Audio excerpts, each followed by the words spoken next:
السلام علیکم دوستوں، آج ہم جس دور میں زندگی گزار رہے ہیں وہ انتہائی پرفتن اور پرآشوب ہے۔ قتل و غارت گری، زنا و بدکاری، چوری و ڈکیتی، جوا و شراب نوشی، یہ سارے جرائم اپنے عروج پر ہیں۔ آج کل یہ جرائم فخر سے انجام دیے جا رہے ہیں۔ نہ تو لوگ خود ان گناہوں سے رک رہے ہیں اور نہ ہی قانون اور عدالت ان کو ان جرائم سے روک پا رہی ہے۔ آئے دن یہ خبریں موصول ہوتے رہتی ہیں کہ کسی لڑکی کا ریپ ہو جاتا ہے، اسے بے دردی سے قتل کر دیا جاتا ہے اور مجرم اپنے چہرے پر مسکان سجائے آزاد بالکل بلا خوف و خطر گھومتے رہتے ہیں۔ لوگ شور مچاتے ہیں، انصاف کی گہار لگاتے ہیں اور پھر تھک ہار کر بیٹھ جاتے ہیں۔ نہ تو انصاف ملتا ہے اور نہ ہی ریپ کا سلسلہ رکتا ہے۔ آخر ریپ جیسے گھناؤنے جرم پر روک کیسے لگایا جا سکتا ہے؟ سوال انتہائی اہم ہے اور پیچیدہ بھی۔ دوستوں، کیا آپ کو لگتا ہے کہ جمہوریت جیسے قانون میں ریپ پر روک لگایا جا سکتا ہے؟ ایک ایسا قانون جہاں ایک لڑکے کو اور لڑکی کو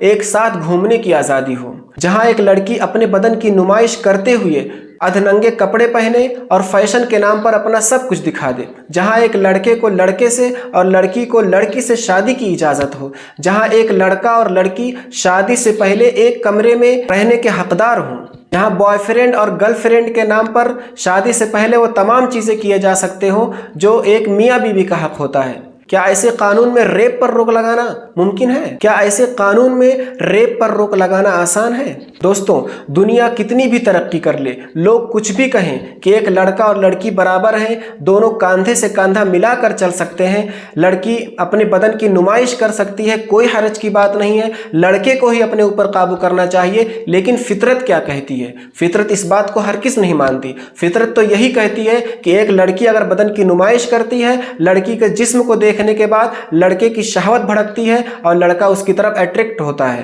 یہ الگ بات ہے کہ کوئی اس بات کو نہ مانے، لیکن حقیقت یہی ہے۔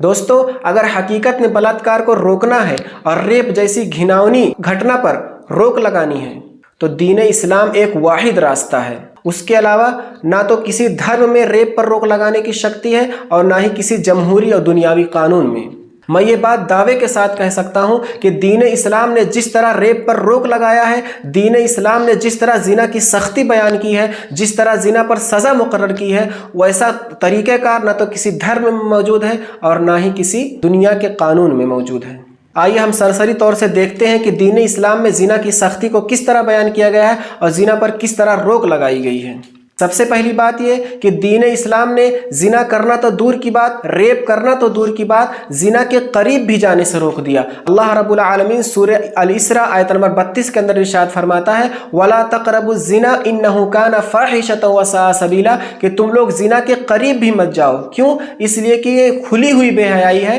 اور انتہائی برا راستہ ہے۔ دین اسلام نے اپنے ماننے والوں کو زنا کے قریب بھی جانے سے روک دیا۔ یہ پہلا طریقہ ہے۔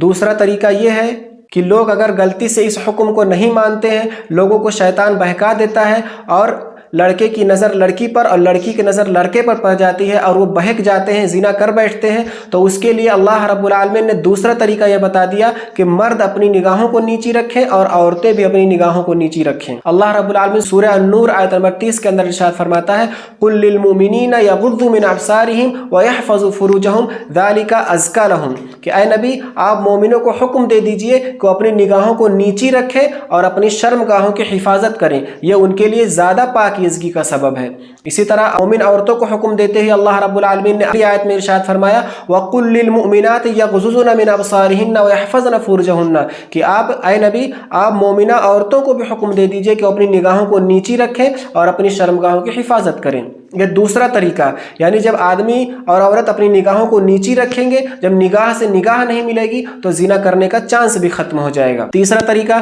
اگر آدمی اپنی نگاہوں کو نیچی رکھتا ہے لیکن کبھی اتفاق سے غلطی سے نظر مل جاتی ہے اور شیطان بہکا دیتا ہے، نفس بہکا دیتا ہے اور زنا میں پڑنے کا خطرہ ہو، تو اللہ رب العالمین نے تیسرا طریقہ یہ بتا دیا کہ عورتیں بلا ضرورت گھر سے باہر نہ نکلیں اور جب نکلیں تو پردے میں اور حجاب میں نکلیں۔ اس لیے اللہ رب العالمین نے سورہ الاحزاب آیت نمبر 33 کے اندر ارشاد فرمایا وَقَرْنَ فِي بُيُوتِكُنَّ وَلَا تَبَرَّجْنَ تَبَرُّجَ الْجَاهِلِيَّةِ الْأُولَىٰ کہ تم لوگ اپنے گھروں میں ٹھہری رہو اور زمانے جاہلیت کی عورتوں کی طرح زیب و زینت اختیار کر کے گھر سے باہر مت نکلو۔ اسی طرح اسی سورۃ الاحزاب آیت نمبر 59 کے اندر اللہ رب العالمین نے ارشاد فرمایا یا ایھا النبی قل لازواجک وبناتک ونساء المؤمنین یدنین علیہن من جلابیبہن ذلک ادنی یعرفن فلا یؤذین وکان اللہ غفورا رحیما، یعنی اے نبی آپ اپنی بیویوں کو، اپنی بیٹیوں کو اور مومنوں کی عورتوں کو حکم دے دیجئے کہ وہ اپنے اوپر اپنی چادروں کو ڈال لیں۔ ذالک ادنی یعرفن، یہ زیادہ قریب ہے اس بات کے کہ وہ پہچانی جائیں، ان کی معرفت ہو جائے تاکہ وہ جانی جائے کہ باعزت خاتون ہے، پردہ دار خاتون ہے، شریف خاتون ہے، فلا یؤذین تو ان کو تکلیف نہ دیا جائے، ان کے ساتھ غلط حرکت نہ کیا جائے۔ تیسرا طریقہ انتہائی اہم ہے کہ اگر آدمی کی نظر سے نظر مل جاتی ہے تو پھر بھی اگر عورت پردے میں رہتی ہے، عورت حجاب میں نکلتی ہے، گھر سے باہر ہی نہیں نکلتی ہے تو زنا کا چانس بھی ختم ہو جاتا ہے۔ لیکن اس کے باوجود بھی اگر زنا ہونے کا چانس ہے، چوتھا طریقہ اللہ رب العالمین نے یہ بتایا، پھر بھی نفس بہکاتا ہے، نفس زنا کی طرف رغبت دلاتا ہے تو لوگ کیا کریں، شادی کر لیں، جیسے ہی بلوغت کو پہنچے شادی کر لیں۔ اور اگر شادی کرنے کی طاقت نہ ہو، پیسہ نہ ہو، مال و دولت نہ ہو، گھر نہ ہو تو وہ روزہ رکھیں، کیونکہ روزہ ان کی نفسانی خواہشات پر قابو رکھے گا اور نفسانی خواہشات کو بھڑکنے نہیں دے گا۔ اللہ کے رسول صلی اللہ علیہ وسلم فرماتے ہیں، بخاری شریف کی روایت ہے، یا معاشر الشباب من استطاع منکم الباءۃ فلیتزوج فإنه اغض للبصر واحسن للفرج ومن لم يستطع فعلیہ بالصوم فإنه له وجاء،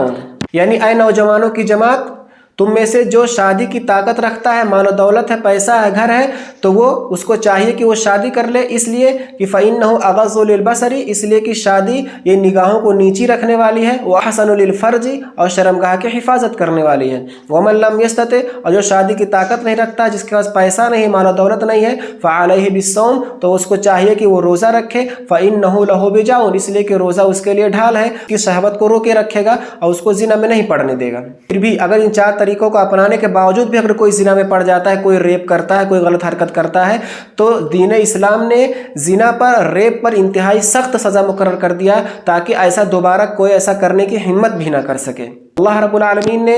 زنا کرنے والوں کے لیے انتہائی سخت سزا مقرر کیا۔ اگر کوئی کنوارا زنا کرتا ہے تو اس کو 100 کوڑا مارا جائے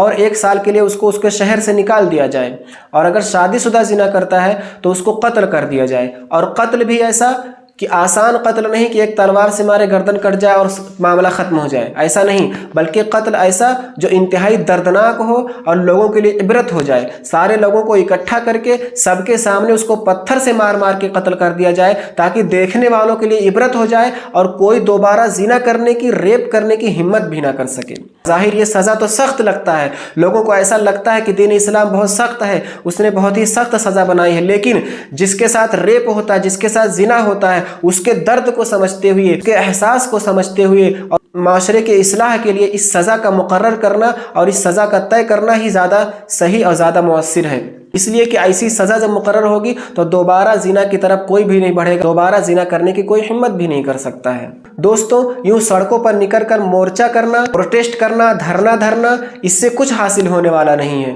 کچھ دنوں کے لیے تو حالات بدل سکتے ہیں، لیکن بعد میں پھر وہی ہوگا، کسی لڑکی کا ریپ ہوگا، اس کو قتل کر دیا جائے گا، لوگ پھر شور مچائیں گے، انصاف پھر بھی نہیں ملے گا۔ اگر انصاف چاہتے ہیں کہ زنا ختم ہو جائے، کسی لڑکی کے ساتھ زبردستی نہ ہو، کسی لڑکی کا ریپ نہ ہو، اس کا قتل نہ ہو، تو لوگوں کو دین اسلام اپنانا ہوگا، لڑکوں کو بھی اور لڑکیوں کو بھی دین اسلام کے مطابق زندگی گزارنی ہوگی، اور لڑکیوں کو دین اسلام کے مطابق اپنے آپ کو پردے میں ڈھالنا ہوگا اور بلا ضرورت گھر سے باہر نہیں نکلنا ہوگا، زیادہ سے زیادہ گھر میں ہی رہنا ہوگا۔ جب گھر سے نکلنے کی ضرورت ہو تو ان کو حجاب میں اور پردے میں نکلنا ہوگا، اور حجاب بھی ایسا کہ جو اسلامی حجاب ہو، جو فیشن والا حجاب نہ ہو، یعنی ایسا حجاب نہ ہو کہ اس حجاب میں بھی فیشن ہو اور لوگ اس کی طرف دیکھ کر کے اٹریکٹیو ہوں۔ آخر میں اللہ تعالیٰ سے دعا ہے کہ اللہ تعالیٰ ہمیں زنا کی سنگینی کو سمجھنے کی توفیق دے اور زنا جیسے جرم سے اور بلاತ್کار جیسے جرم سے بچنے کی توفیق دے، اور اگر اس زنا کو ختم کرنا ہے، حقیقی معنوں میں ختم کرنا ہے، تو ہمیں اسلام کے مطابق زندگی گزارنے کی توفیق دے تاکہ یہ زنا سماج سے ختم ہو جائے۔ آمین۔ وآخر دعوانا ان الحمد للہ رب العالمین۔